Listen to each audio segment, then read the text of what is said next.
Hello दोस्तों, financial year 2021 के first quarter में इंडिया की जीडीपी 23.9% कॉन्ट्रैक्ट कर गई है। आखिर इसका मतलब क्या है? क्या होता है जीडीपी? जीडीपी के बढ़ने या गिरने से हमें क्या इफेक्ट पड़ने वाला है?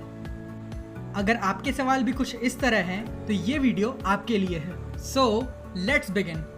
सबसे पहले जानते हैं जीडीपी होता क्या है। दोस्तों, एक कंट्री के अंदर जितने भी प्रोडक्ट्स मैन्युफैक्चर होते हैं लाइक फ्रिज, टीवी, कपड़ा, आटा, चावल, खिलौने और जितनी भी सर्विसेज प्रोवाइड की जाती है डॉक्टर, लॉयर, टीचर और एम्प्लॉयज़ के ज़रिए एक पर्टिकुलर टाइम ड्यूरेशन के अंदर इन सभी के वैल्यू को ऐड कर दें तो निकलता है जीडीपी। इन शॉर्ट, एक कंट्री के अंदर जितने भी फिनिश्ड प्रोडक्ट्स एंड सर्विसेज बनाए जाते हैं एक पर्टिकुलर टाइम ड्यूरेशन के अंदर, उसके टोटल वैल्यू को हम जीडीपी कहते हैं, that is gross domestic product.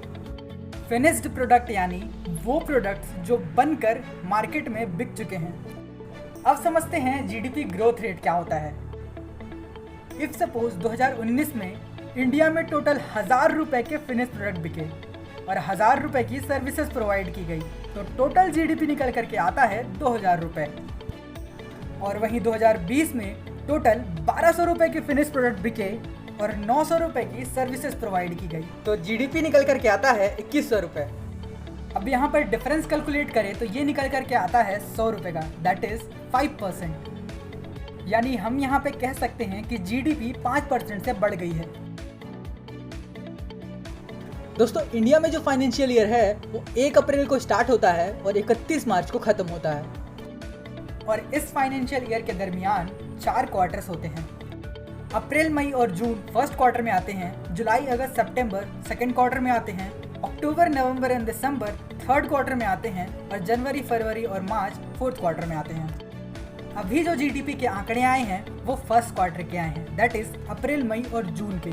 और आप जानते ही हैं इस दौरान कंट्री में टोटल लॉकडाउन था और इसी वजह से फिनिश्ड प्रोडक्ट बहुत कम बिके और सर्विसेज भी कम प्रोवाइड की गई, जिसका रिजल्ट ये रहा कि फाइनेंशियल ईयर 2021 के फर्स्ट क्वार्टर में इंडिया की जीडीपी 23.9% कॉन्ट्रैक्ट कर गई। आई होप दोस्तों कि अब आप इस सेंटेंस को अच्छे से समझ पा रहे होंगे। सो दोस्तों, ये तो हो गई डेफिनेशन की बातें। अब देखते हैं कि इतने बड़े नंबर को कैलकुलेट कैसे करते हैं। दोस्तों, जीडीपी के ग्रोथ के लिए 4 इंजन्स रिस्पॉन्सिबल होते हैं, that is consumption, business investment, government expenditure and net exports. Consumption यानी वो प्रोडक्ट्स एंड गुड्स जो आप कंट्री के अंदर खरीद रहे हो। बिजनेस इन्वेस्टमेंट यानी जो पैसा आप स्टॉक्स में, बॉन्ड्स में, रियल एस्टेट में खर्च कर रहे हो कंट्री के अंदर। गवर्नमेंट एक्सपेंडिचर यानी वो पैसा जो सरकार डिफेंस में खर्च करती है, गवर्नमेंट एम्प्लॉयज़ को सैलरी देने में खर्च करती है। एंड फाइनल, नेट एक्सपोर्ट्स यानी जो इंडियन गुड्स कंट्री के बाहर बिके माइनस जो फॉरेन गुड्स इंडिया के अंदर बिके, यानी total export minus total import. और इन चारों इंजन्स को ऐड करें तो निकल करके आता है total GDP of a country. और इस जीडीपी कैलकुलेशन अप्रोच को हम एक्सपेंडिचर मॉडल अप्रोच कहते हैं। What is relation between GDP and economy of a country? Basically GDP एक पैरामीटर है जिससे हमें पता चलता है कि किसी कंट्री की इकोनॉमी कैसा परफॉर्म कर रही है। अगर किसी कंट्री की जीडीपी अच्छी है और ग्रो कर रही है तो फॉरेन इन्वेस्टर्स इस ग्रोथ को देखकर कंट्री में इन्वेस्ट करेंगे। बट अगर जीडीपी ग्रोथ पुअर है तो इन्वेस्टर्स कंट्री में इन्वेस्ट करने से कतराएंगे। और इन सब के बीच में सबसे बड़ा क्वेश्चन उठ करके आता है कि जीडीपी के गिरने से आम आदमी पे क्या इफेक्ट पड़ने वाला है।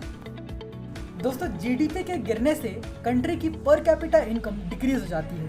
आसान भाषा में बात करें तो जीडीपी के गिरने से आपके इनकम में कटौती होगी, बहुत सारे जॉब लॉसेस होंगे, अनएम्प्लॉयमेंट रेट बढ़ेगा और कई बार छोटे छोटे बिजनेसेस को भी बहुत ज़्यादा लॉस होता है जिसकी वजह से ये बिजनेसेस बंद हो जाते हैं। दोस्तों, इसे अगर एक प्रैक्टिकल एग्जाम्पल से समझें, इफ़ सपोज किसी इंसान की इनकम में कटौती हुई है या फिर किसी की जॉब चली गई है तो वो इंसान पहले के मुकाबले गुड्स एंड सर्विसेज कम लेगा, जिसकी वजह से होगा ये कि बिजनेसेस को नुकसान होगा। और अगर ये नुकसान बहुत बड़ा रहा तो हो सकता है कि बिजनेस बंद भी हो जाए। So this was all about GDP and consequences of falling GDP. So दोस्तों, यहाँ तक देखने के बाद अगर आपको जीडीपी समझ में आ गया है तो ये हमारे लिए सबसे बड़ी सक्सेस है। अगर आपको हमारा काम पसंद आ रहा है तो इस वीडियो को लाइक करें और ऐसी ही इन्फॉर्मेटिव वीडियोस पाते रहने के लिए चैनल को सब्सक्राइब करके बेल आइकन को दबाएं। Stay happy, stay creative. Thank you.